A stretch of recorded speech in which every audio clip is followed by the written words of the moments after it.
ॐ गोपिका जीवनस्मरणं गोविन्द गोविन्द इति श्रीमद्भागवत महापुराणं तृतीयस्कन्धः षोडशोऽध्यायः। ब्रह्मोवाच इति तद्गृणतां तेषां मुनीनां योगधर्मिणां प्रतिनद्य जगादेदं विकुण्ठनिलयो विभुः। श्रीभगवानुवाच एतौ तौ पार्षदौ मह्यं जयो विजय एव च कथर्तिकृत्य मां यद्वो बह्वक्रातामतिक्रमं यस्त्वेदयोर्धृतो दण्डो भवद्भिर्मामनुव्रतैः स एवानुमतोऽस्माभिः मुनयो देवहेलनात् तद्वप्रसादयां यद्य ब्रह्मदैवं परं हि मे तद्धीज्ञात्मकृतं मन्ये यत्स्वपुम्भिरसत्कृताः यन्नामानि च गृह्णाति लोको भृत्ये कृतागसि सोऽसाधुवादस्तत्कीर्तिं हन्ति त्वचं इवामयः यस्यामृतामलयशश्रवणावगाहः सद्यः पुनाति जगदाश्वपचाद्विकुण्ठः सोऽहं भवद्भ्य उपलब्धसुतीर्थकीर्तिः चिन्ध्यां स्वबाहुमपि वः प्रतिकूलवृत्तिम् यत्सेवया चरणपद्मपवित्ररेणुं सद्यः क्षता किलमलं प्रतिलब्धशीलं न श्रीर्विरक्तमपि मां विजहाति यस्याः प्रेक्षालवार्तयितरे नियमान् वहन्ति नाहं तथात्मि यजमानः विर्वितान्ये यच्योत्तद्घृतप्लुतमधन्हुतभुङ्मुखेन यद्ब्राह्मणस्य मुखतश्चरतोऽनुघासं तुष्टस्य मय्यवहितैर्निजकर्मपाकैः येषां बिभर्म्यहमकण्ठविकुण्ठयोग माया विपूतिरमलाङ्घ्रिरजकिरीटैः विप्रांस्तु को न विषहेत यदर्हणाम्बः सद्यः पुनाति सह चन्द्रललामलोकान् ये मे तनूर्द्विजवरान्दुहतीर्मदीयां भूतान्यलब्धशरणानि च भेदबुद्ध्या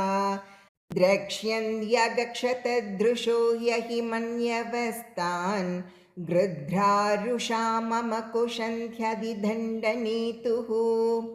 ये ब्राह्मणान्मयि धिया क्षिपतोर्चयन्तः तुष्यद्धृतस्मितसुधोक्षितपद्मवक्त्राः वाण्यानुरागकलयात्मजवद्गृह्णन्तः सम्बोधयन्त्यहं इवाहम् उपाहृतस्तैः तन्मे स्वभर्तुरवसायमलक्ष्यमाणो युष्मद्व्यतिक्रमगतिं प्रतिपद्य सद्यः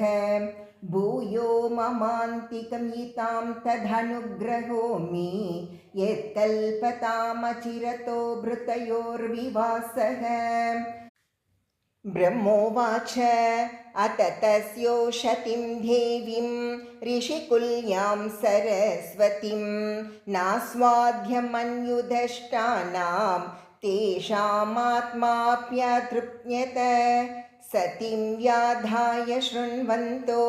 लग्नीं घुर्वत गह्वरां विगाह्याघातगम्भीरां न विधुस्तच्चिकीर्षितम् ते योगमाययारब्ध पारमेष्ट्यमहोदयं प्रोचुः प्राञ्जलयो विप्राः प्रहृष्टाः क्षुभितत्वचः ऋषयवूचुः न वयं भगवन् विद्मः तव देव चिकीर्षितं कृतो म्यानुग्रहश्चेति यदध्यक्षः प्रभाषसे ब्रह्मण्यस्य परं दैवं ब्राह्मणाः किल ते प्रभो विप्राणां देवदेवानां भगवानात्मदैवतं त्वत्तः सनातनो धर्मो रक्ष्यते तनुभिस्तव धर्मस्य परमो गुह्यो निर्विकारो भवान्मतः तरन्ति यञ्जसा मृत्युं निवृत्ताय धनुग्रहात् योगिनः स भवान् किं स्विद् अनुगृह्येत यत्परैः यं वै विभूतिरुपयाध्यनुवेलमन्यैः अर्थार्तिभिः स्वशिरसा धृतपादरेणुः धन्यार्पिताङ्घ्रितुलसी नवधामधाम्नो लोकं मधुव्रतपतेर्इव कामयाना यस्तां विविक्तचरितैरनुवर्तमानां नात्याध्रियत्परमभागवतप्रसङ्गः स त्वं द्विजानुपतपुण्यरजः पुनीतः श्रीवत्सलक्ष्मः किमघाभगभाजनस्त्वं धर्मस्य ते भगवतस्त्रियुगत्रिभिः स्वैः पद्भिश्चराचरम् इदं द्विजदेवतार्थं नूनं मृतं तदभिघाति रजस्तमश्च सत्त्वेन नो वरदया तनुवानिरस्य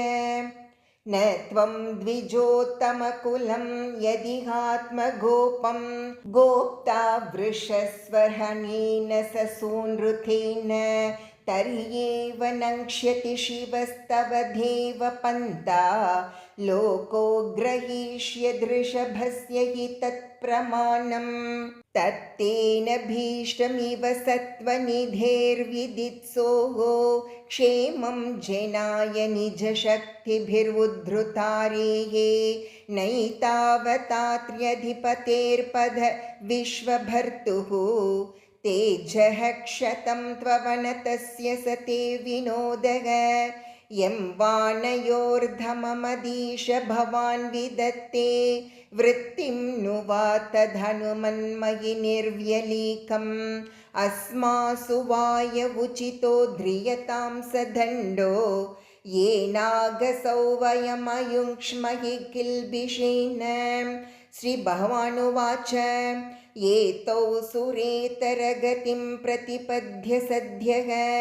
संरम्भसंभृतसमाध्यनुपद्धयोगौ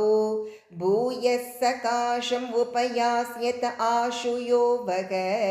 शापो मयैव निमितस्तदवैत विप्रागां ब्रह्मोवाच अत ते मुनयो दृष्ट्वा नयनानन्दभाजनं वैकुण्ठं तदधिष्ठानं विकुण्ठं च स्वयं प्रभं भगवन्तं परिक्रम्य प्रणिपत्यानुमान्य च प्रतिजग्मुः प्रमुदिताः शंसन्तो वैष्णवीं श्रियम् भगवाननुगावाह यातं मा भैष्णमस्तुषं ब्रह्मतेजस्समर्थोऽपि हन्तुं नेचे मतं तु मे एतत्पुरैव निर्दिष्टं रमया क्रुद्धया यथा पुरापवारिताध्वारी विशन्ति मय्युपारते मयि संरम्भयोगेन निस्तीर्य ब्रह्महेलनं